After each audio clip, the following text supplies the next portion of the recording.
record here. Right, let me hit got it. There we go. So I'm the Reverend Hannah Elizabeth Atkins Romero, rector of Trinity Episcopal Church in Houston, and we're studying your book, Dean Douglas, The Black Christ. And we're going to have a conversation about it at Trinity on Monday. And so you've graciously accepted the invitation to answer some questions on video so that we can show that to folks that are interested. And it's okay if it goes up on our website and all of that. Yes, yes, yes. Wonderful. So thank you. The very Reverend Kelly Brown Douglas is the Dean of the Episcopal Divinity School at Union. Yes. And is the author of many books, including The Black Christ. So we prepared some questions so for you that I'll ask you, and I'm thrilled that you're spending this time. Well, you know what? Thank you. I am very honored to be here with you, and I thank you for not only this conversation, but for the work you're doing at Trinity, and thank you for using this book. I'm truly humbled by that, and so it's such a pleasure to be here with you. Thank and you. With the folks of Trinity. So the first question that people ask is, what are some of the key differences and ongoing concerns for Black theology between now, the present time, and when you first wrote the book, The Black Christ? Yeah, in some respects, the more things change, the more they stay the same, right? And that is why in so many ways, the image of the Black Christ and the understanding of what it means for Christ to be Black is so important and so significant, because it's not time bound, just as who Christ is, right, is not time bound. And it helps us to understand, and we'll get to that. The Blackness of Christ helps us to understand more fully the meaning of the incarnation itself. And so even as it's not time bound, and it reflects this ongoing struggle of Black people in regard, this struggle for freedom from the various manifestations of anti-Black white supremacy, right? And so in so many respects, when we talk about slavery, and I sort of, with the Black Christ, I began there, as slavery is the sort of cauldron out of which Black faith emerged, even as it was informed by African religious, the African religious heritage.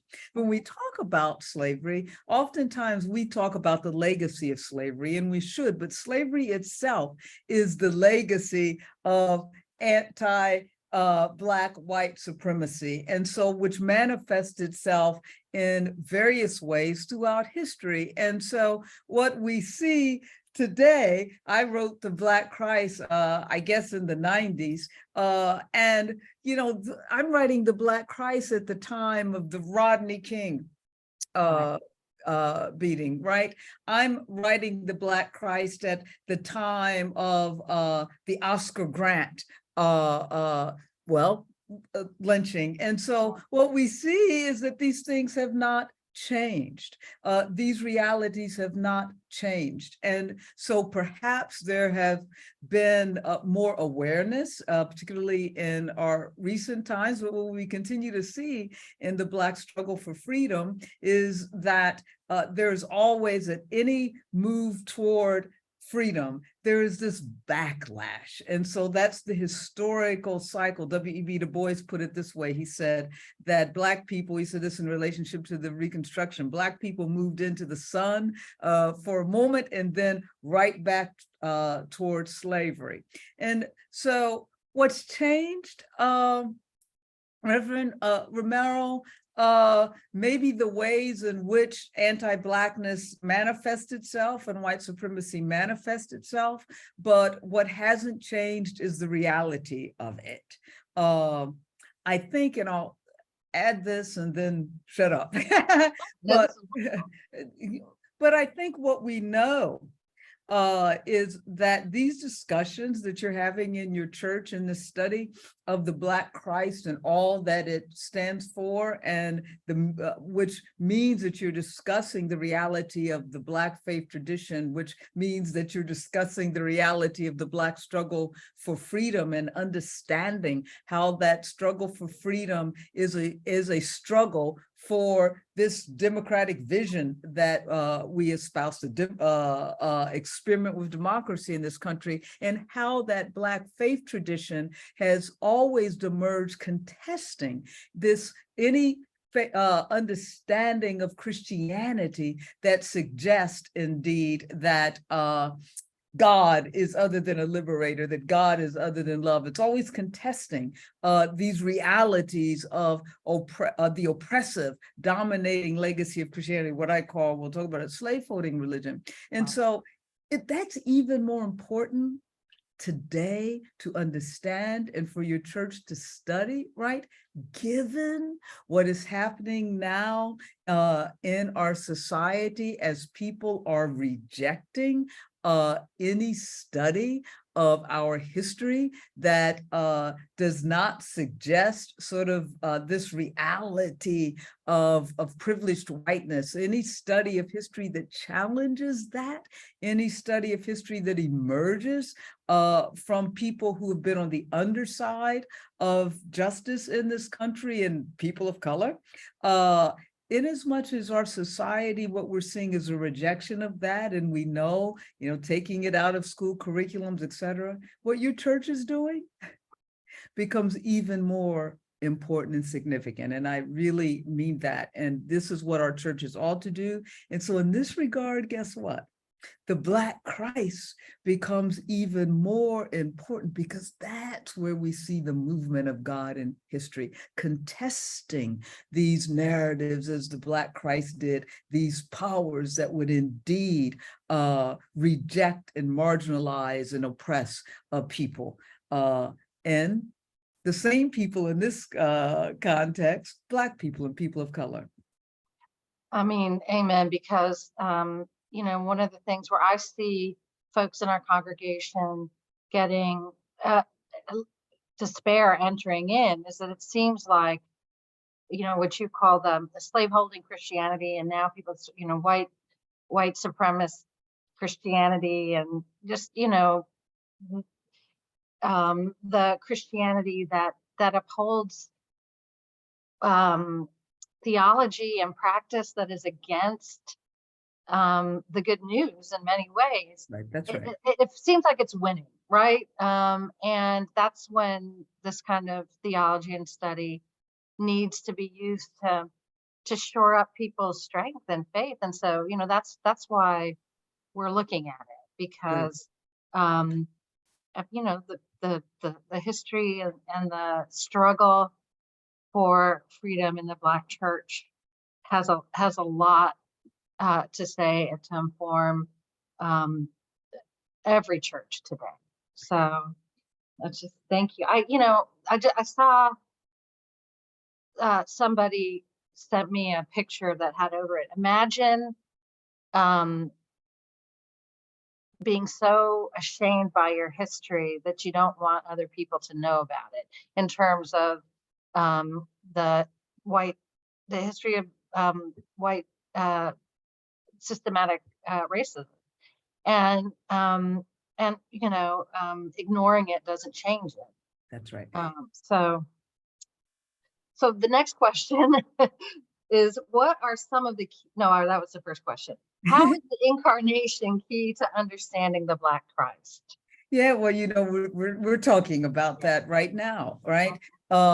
Because here's the thing, when we think of, let me back up. I always say that Christianity, we are of a faith tradition that has at its very identifying core a crucified Savior, hence an incarnate God. Now, the Black, to say that Christ is Black helps us to understand what that means. To have an incarnate God that is a crucified Savior, right? Because first it means, and this is what people of that gave us the Black faith tradition out of the hush harbors and cauldron of slavery understood. And that is that God engages us in history. Our God enters into history. The movement of God is not above history, but is in history. God comes to us, right? That's the biblical witness, right? That God comes to the Israelites as they cry out for freedom. And so this is the other piece that they understood, right? That as God comes to us, that's why the Exodus is so central in the Black faith tradition, that God comes to us on the side of those who are crying out for freedom. God heard the cries of the Israelites, right? And God responds, right? As they move toward freedom. Our God is a liberator. This is what the Black faith tradition tells us now, that God is a God in his, that's the incarnation, right? And so, and it's a crucified God. We got this crucified Savior, right? The crucifixion ought to matter, means something to us. So what does that mean? First I always say, I've often said, Christ didn't end up on the cross because he prayed too much, right? Prayer might have helped Jesus carry the burden of the cross and go to the cross, but it wasn't prayer that got Jesus crucified. What got Jesus crucified was that Jesus dared to hold himself accountable to the very kingdom about which he preached, right? And in so doing, that meant that he stood over and against anything that served as a barrier to getting to that, as you say, the gospel good news, which is God's just future. And in so doing, Jesus helped us to understand that in order to understand fully the meaning of God's just future and what God's loving justice looks like, one has to understand that from the vantage point of crucified classes of people in our world in his time, right? And so we find Jesus over and against crucifying power, always with empowering and struggling with and affirming those crucified classes of people. That's what got him on the cross, even in as much as that power was political and ecclesiastical. They came together to crucify Jesus, all right? And so crucifixion was a political act. And the only focus, sort of like people who might receive the death penalty today, typically the people who receive the death penalty, regardless of the crime that they may have committed, but they are those folk that, they can't afford good lawyers, and et cetera. So you have a disproportionate amount of the poor, the marginalized, and end up in prison anyway, of people of color. And that's because they come out of crucifying environments, that is, trapped in these conditions that indeed nurture death, not life, nurture crucifixion, not resurrecting life. And so this is what, to understand the Black Christ is to understand what it means for God to enter into our history. And God just doesn't enter into our history and willy-nilly. God enters in on the side of crucified classes. And so what the crucifixion does is affirm to us what we know about the Exodus story, that God heard the cries of the Israelites and entered in and called them toward freedom. And so that's the meaning of the Black Christ. And to me, again, we have to name Christ is Black today, because to name Christ as Black today is to understand that God is not a white Christian nationalist, but that God is with the Tyree Nichols, the George Floyds, the Breonna Taylors of our world today. God is at the border at El Paso with those people crying out from their wildernesses of crucified realities for freedom. That's where God is, and God always is moving through our history through those voices. Well, thank you so much for that. Yes. I'm just so blessed by what you're saying. So thank you for that. So the next question is, where have you seen some key artistic images of the Black Christ in your travels or where you are? And so what are some great examples of images, you know, of the Black Christ? And I know you can say, well, the struggles, Black freedom, but as well to point people to artistic representation. Oh, my goodness. I am hard pressed. I have seen some great images of the Black Christ and iconography of Christ as Black. And so I'm hard pressed to say, oh, where were those images? I'm thinking of a church right down the street from where I am now, and I'm at Union Theological Seminary, EDS at Union in New York. And we sit what they call Morningside Heights, right across the street from Columbia, but we're actually in Harlem, right? And so, right, there's a church called St. Mary's Episcopal Church in Harlem with the Reverend Mary Falk that has some wonderful images of the Black Christ, and I think probably it's on their website. I also think of the church, the images of the Black Christ at Reverend Otis Moss III's church at Trinity in Chicago, right? And his wonderful sermon that he did on the cross and the lynching tree, that is probably on YouTube, because he is doing a lot with sort of performative, if you will, sermonizing, and that sermon was a wonderful sermon. And, you know, when I think of the images of the Black Christ that really resonate with me, they're various, but I always like to see, there's an image, and I don't even know if it's of, yeah, I guess it's of that. I'm trying to find my book. Stand Your Ground, that a Black woman did the cover of my book, Stand Your Ground. And she did this, and someone else found it for me and said, oh my goodness, this is perfect for your book. And it was, because what I liked about that image, and it may be not the Black Christ, it may be Virgin Mary, but this image of this Black child, ostensibly sort of Trayvon, because I wrote that book in response to the murder of Trayvon Martin, and it shows Trayvon with this image, I think it's of the Virgin Mary. And so I like these images that allow people,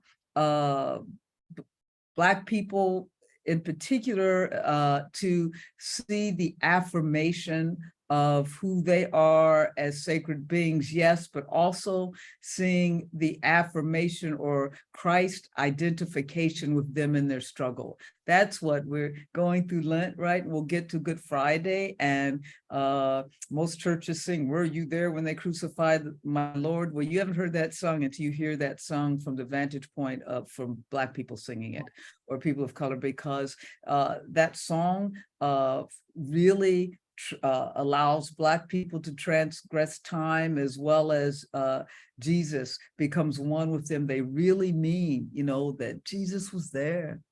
And they're there with Jesus on the cross, and this recognition that the crucified Jesus really understands the pain and the struggle and even the hope of what it means to be Black. And so those are the images that I think are important or that stand out for me. Let me say one last thing about this. Images of the Black Christ are not simply important in Black spaces.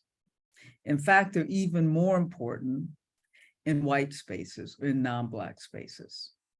Because if indeed we are ever going to get to the reality of really understanding that, yes, Black lives matter, and that Black bodies and Black are as sacred to God as any other bodies, and that they're sacred, and that you can see God through Black bodies. If we're going to do that, then we need to reflect that in our religious iconography. Right?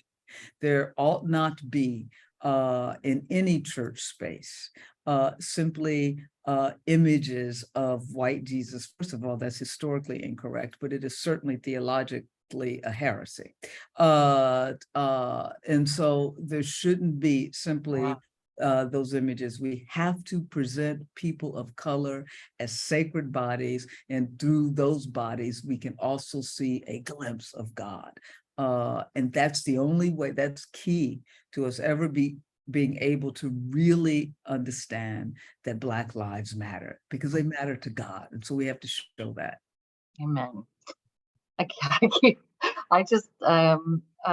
I'm thinking about an image that we have in our chapel that's controversial. It's of the resurrected Christ, and painted by Kermit Oliver, a famous African-American artist here in Texas, very humble man, whose son was light-skinned and struggled with identity all his life, and ended up in jail, and is the image for the crucified Christ. And then he was, in fact, put to death by the state, by Governor Perry. And we had, which makes it even more, it's just a very complicated image, but I think once you understand the story, makes it even more powerful. And but it is, asked Dean Montes about that image. But any image should make us think. That's right. Any part of religious art should make us think about what we say we believe. And I think you're absolutely right. The images of the Black Christ need to be not just in Black churches, and representation matters everywhere. Exactly. But you know what? You're right that every image, religious image, should make us think and cause us pause. The crucified Christ, the cross, should cause every Christian pause and to stop and say, wait a minute, what does this mean? That a crucifixion is at the center of our daggone faith, right? We don't walk around wearing empty tombs around our necks or rocks rolled away. We walk around wearing crosses around our necks. And first, okay, so you know what you're wearing. We've got to move away from having domesticated the cross. Yeah. And Lent, in this regard, particularly as we move up through Holy Week, but Lent should cause us to reflect as Christians today, what does it mean for us to follow a Savior who was crucified? I've worked in El Salvador for a while, and John Sobrino yes, talks about the crucified Christ and the crucified peoples. And That's right. I hear so much of what you're saying Right. in that the same liberation Yep. um, uh, similarities in Latin American liberation theology and Black theology. So time is going, and this is another I think really important. It may seem obvious, but I think, as you mentioned before, it's very important in this day and age too, where it does seem like we need to be clear as we can be of the difference of what you call slaveholding Christianity and slave Christianity. And you've done this a little bit in some of your other answers, but where can slaveholding Christianity and slave Christianity be identified today? Well, one easy identifier is for slaveholding Christianity is white Christian nationalism, right? Christian nationalism carries forth the legacy of Christianity providing a sacred canopy and for subjugating, dominating oppressive power, right? And so Christianity serving to legitimate that.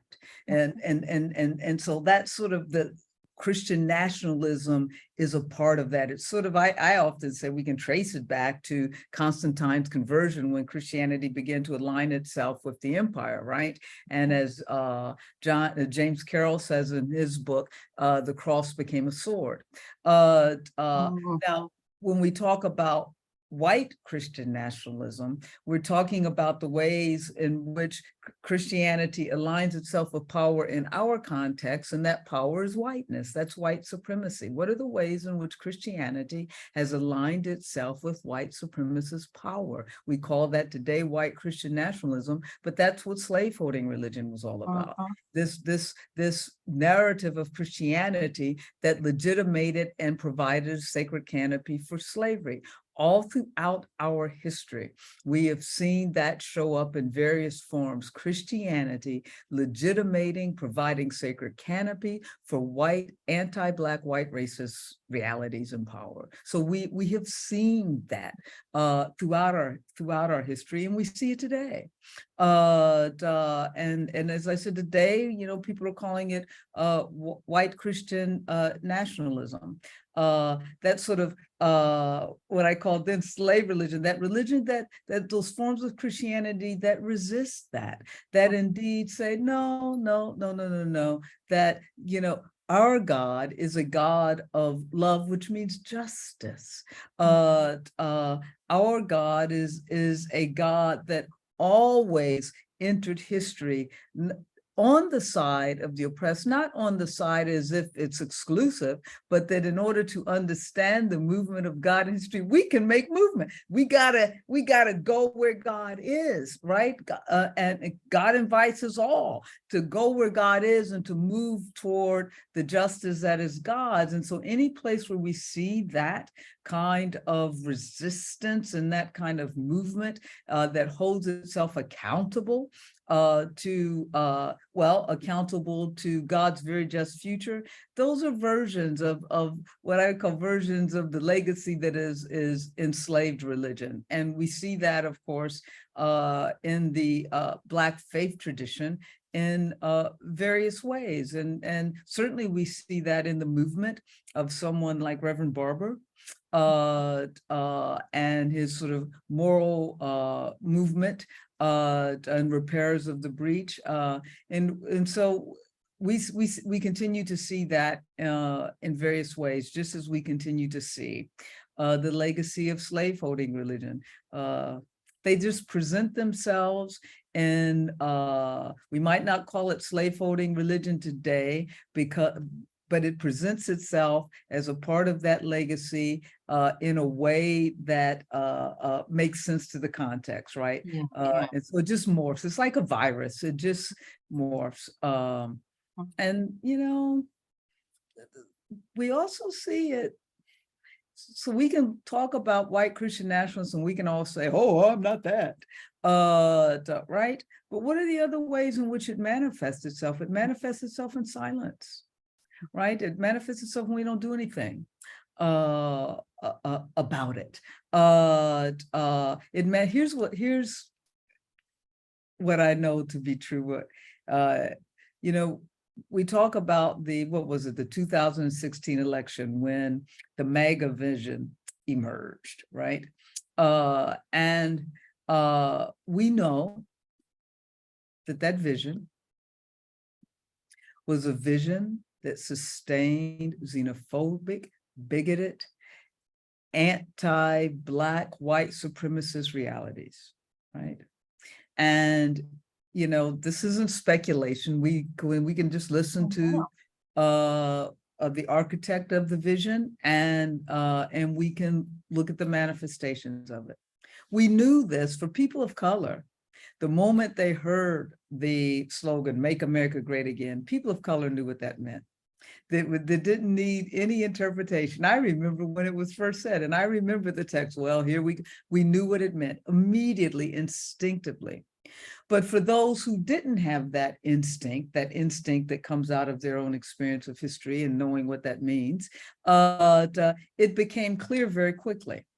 And it was clear, certainly by the time that people were going to the polls. Now, we often talk about the fact that 80-some% of white evangelical Christians voted for that vision.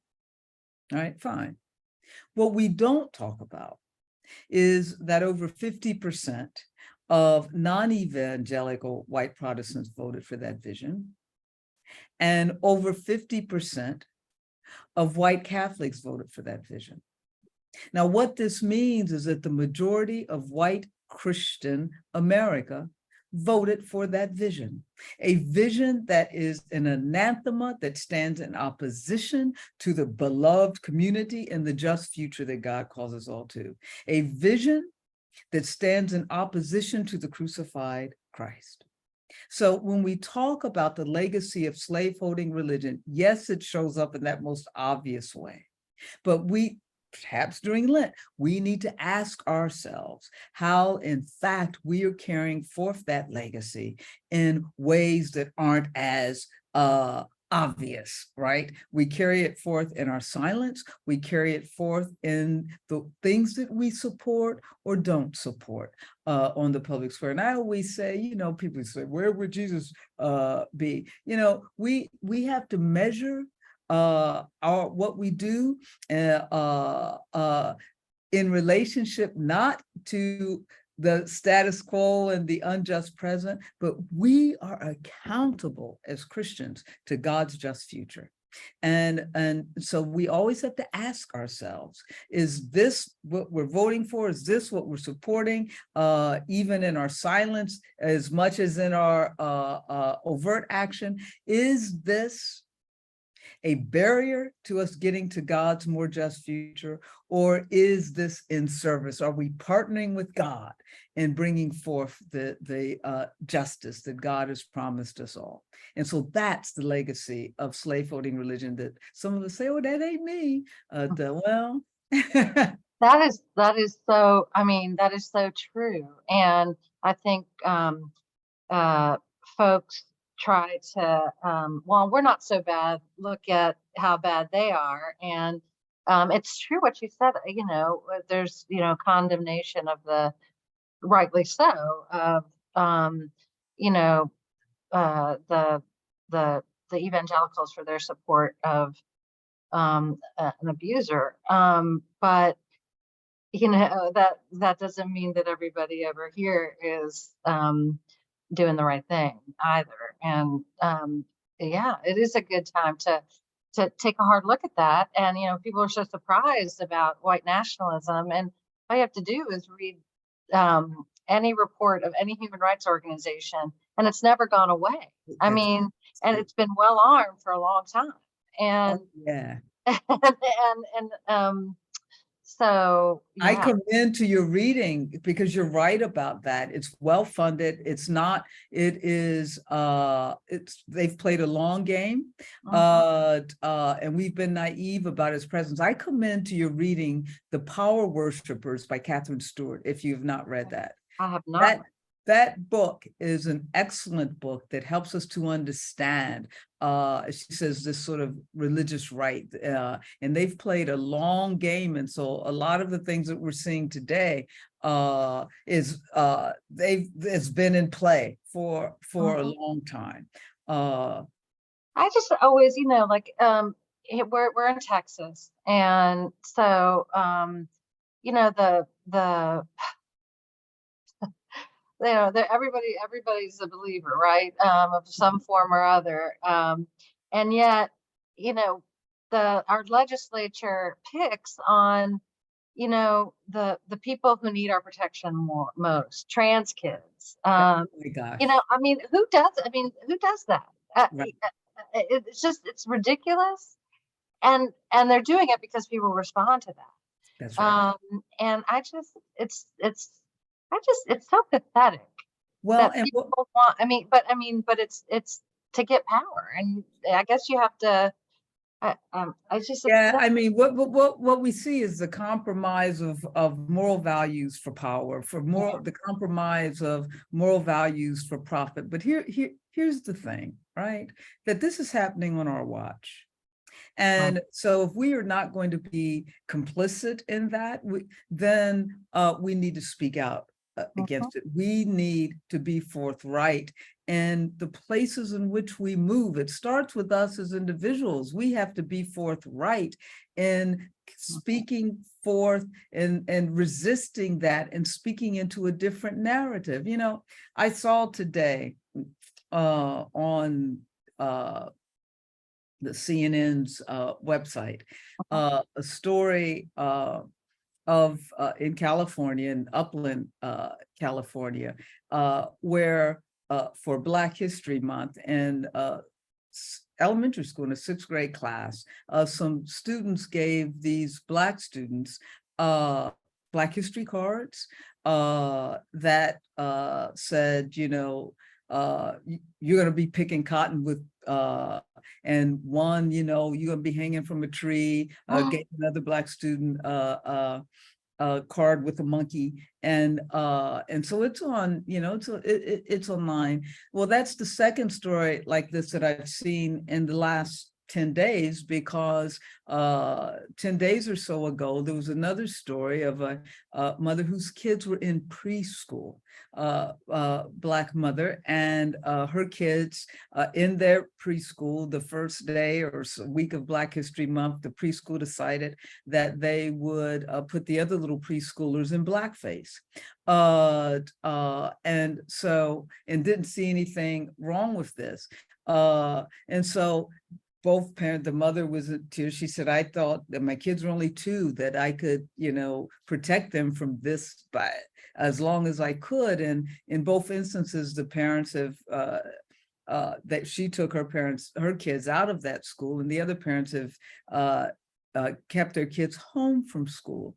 I was at a school in January in celebration of Martin Luther King Day, and the day before I got there, this was in a middle school, a little white boy called a little Black boy a monkey, and before that there were this was in an Episcopal school, this particular place, and before that, a week or so before that, Black kids had pictures of monkeys put on their lockers. So the question is, how does this happen? Kids do not come into this world as white supremacists. They do not come into this world as anti-Black. They have to learn that. Now, anti-Black white supremacy has seeped into the collective consciousness and psyche of our country and into our moral imagination. So where are the places that we can resist that? And so if it's not going to be done at home, because in both these instances, several stop signs have been passed for the kid to put together all those tropes at that young age, racist tropes. And so conversations were happening in the home, or there were certain conversations that were happening in the home. But where are the other places that we can interrupt that? We have to interrupt that kind of toxic, anti-Black white supremacy in and of itself is violent and toxic.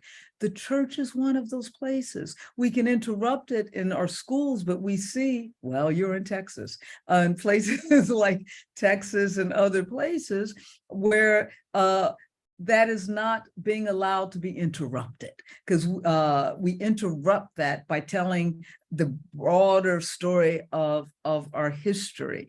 And so we are seeing the effects of that. If we want the next generation to be better than our generation in moving toward God's more just future and interrupting racial injustice, then we cannot continue to tell the same stories. If we do not change the way in which we tell our history and don't start telling the truth, then we can have no expectation that the next generation will be any better than our generation. We are seeing that. These are 3 stories that have just happen in schools with elementary school age children. So again, Reverend Romero, this is why it is important for the churches to step up. We have to step up. The state can't do anything. You can teach whatever you want to teach in your Sunday school classes, right? And do these kind of projects. The Black church, the best of the Black church tradition has always done that. We've always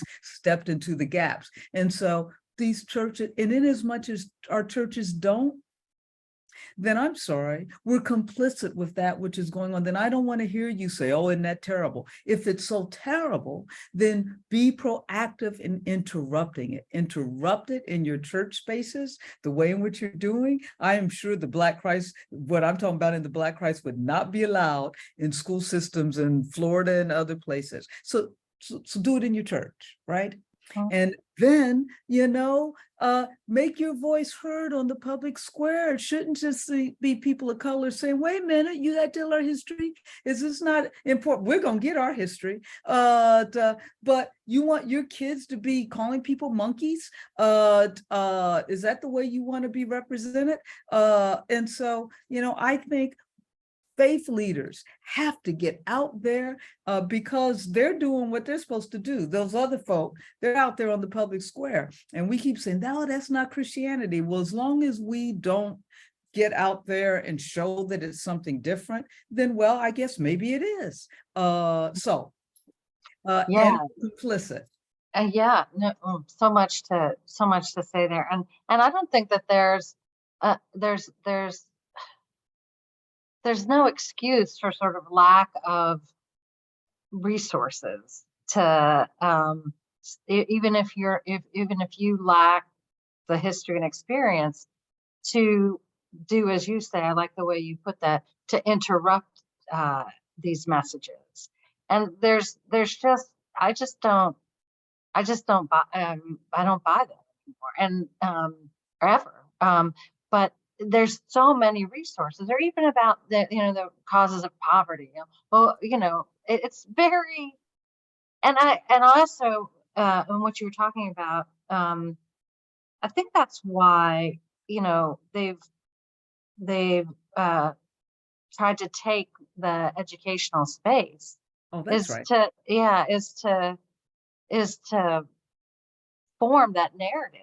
That's exactly right. That's exactly right. That's another way to form it. I mean, right, these are kids, young kids. So that's exactly right. What all they're doing is fostering this narrative of white supremacy and anti-Black. They're fostering that.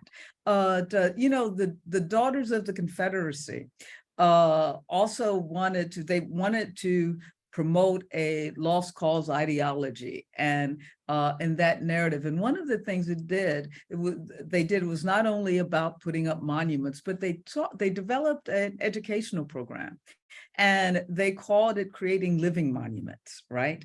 And that is, the children and raising those children up.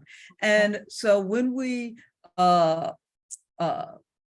take out of our censor the kind of history we're going to tell, and say that we're only going to tell this kind of history that continues to lift up whiteness in these constructs of whiteness. What we're doing is we're creating living monuments to a white supremacist legacy. And we've got to interrupt that. And so education is all, people have always understood that to be a battleground for fostering these kind of ideologies. And so for the church, we shouldn't be confused over that. We need to do something different. And so, I just say that we don't give up our public school spaces. We do have to continue. That means get engaged in your local school board, et cetera. We have to get engaged in in our local sort of politics and on the school board. So we don't give that up, but we also find other places to interrupt the narrative so that our children, in order to change the world, you have to change how you see the world. And so we have to help our children change the way they see the world and not see it through this kind of white gaze. Right. And that leads great into the next question was, how are women being most prophetic as the hands and feet of the Black Christ today? Oh, You've mentioned something, but and Black women, Lord have mercy. I keep saying, I keep saying, we keep saving this democracy. Y'all got to do some work around here, Black women keep saving it, Black women keep trying to hold up God's kingdom around here. The song that I love by Sweet Honey in the Rock, that ought to be a woman, it can break down, sit down, and it's just like, Black women should be able to rest sometime. But I know, really now. First of all, and I'm not going to talk about politics, but just look at who's trying to save this democracy and who keeps turning up and showing up and turning out. And it's like, oh Lord, how much do we have to do this? And this is throughout history. This isn't just today in these most recent days, But here's the thing, to me, in so many ways, that's reflective of what it means for women of color and Black women to sit at the intersection of these crucifying realities, right? As Black, as female, which likely means you're going to be poor, right? And heaven forbid if you don't fit into a gender binary. And you mentioned before, the people most endangered, most vulnerable in our society are LGBTQ, particularly trans youth. Oh my goodness. And trans youth of color. I mean, like, as you said, who does that? It's almost, I can't even fathom what people are thinking when they make these laws. And we're talking about human beings, to somebody's child, somebody's child. And so, I think for you Black women, I always think of the Black mothers, right? And what it means. I mean, I'm a Black mother, which is sort of been at the center of my last two books anyway. And so the ways in which to fight for our children and to fight for a world in which our children can be safe is to fight for the kind of world that God has called us into, right? If our children are safe, then all of y'all's children can be safe.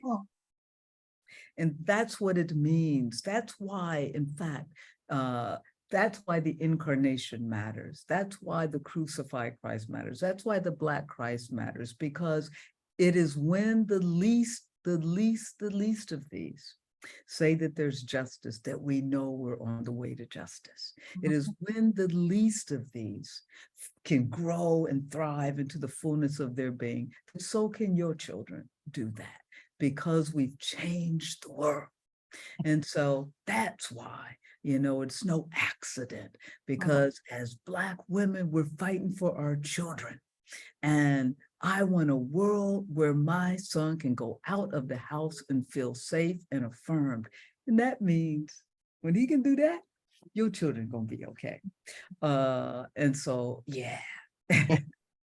Well, our time is almost up, and I know you had to move. Because I have yes, I do. But if you could end it maybe on that was a personal note, obviously, but there was a question about how you were called to the priesthood, and I find that really interesting too. So let's end on that if you're willing to share a little. Oh yeah, thank you. Yeah, no, I always say, our calls take various forms, and sometimes and as you know, right, you don't even recognize it until it's like, whoa, wow, here I am. But for me, it begins with sort of two stories, and I won't go through the whole history, but I'll just tell the two stories. One, I grew up in Dayton, Ohio, which was then the very segregated city and remains so today. And so I remember I was, I don't know, maybe 7 or 8. And I was driving with my parents, riding with my parents, going downtown. And so we sort of went through Dayton's so-called inner city. And as we were going downtown, and I remember it was a cold, rainy evening, much like it is right now here in New York. And we stopped at this stoplight. And I remember looking out the window and seeing these 2 kids come across the street. In my 8-year-old mind, they were brother and sister. And they were about, in my mind, about my age, right? And they weren't dressed for the weather. And I remember feeling very sad and thinking these are like poor kids, etc. And tears came to my eyes, and I remember crying, and I made a silent vow to myself that one day I would come back and get those children. In my 8-year-old mind, I thought that I'd grow up and I could literally come back and get them. That story is there. And on the other side of that is that I'm born and raised Episcopalian, and loved going to church for a number of reasons. And one, I loved the priest, Father Cochran, and it was the only Black Episcopal parish in Dayton. But I also loved hearing stories of Jesus. The story that I loved the most was Jesus being born in a manger. And that song, Away in a Manger. And I remember every time I'd cry, tears would come to my eyes. I'm so sad because I always think, how could someone let a little baby be born in a manger? And somehow in my mind, I connected those children to Jesus in the manger. Who knew that I was, I had never heard of theology. I hadn't heard of theology till I was a senior in college. But those 2 stories, the reality of Jesus being born in a manger and those kids stayed with me and still stay with me. And so I always hold myself accountable to those children. And to do that is to hold myself accountable to the Jesus that was born in the manger, into manger realities. And that was the beginning of my call. I took some meandering routes, right? But I recognize that now as the beginning of my call, and it is certainly that which has defined my ministry. Beautiful. Thank you so much for sharing that on this recording. And thank you for this hour and for your witness and your voice and your, holding the faithful accountable and giving hope to us who are trying to do what we can to, as you say, live into God's just future. And so thank you so much, and many blessings on your journey. thank you for this invitation, for this conversation. I look forward to one day meeting you for real, as they say, and in person. Well, maybe you're coming down to Texas for the Seminary of the Southwest. Yes, I'll be down there in a week or so. But most of all, thank you, and I mean this, for your work that you're doing and your witness. So thank you. God bless. Thank you. Bye. Bye.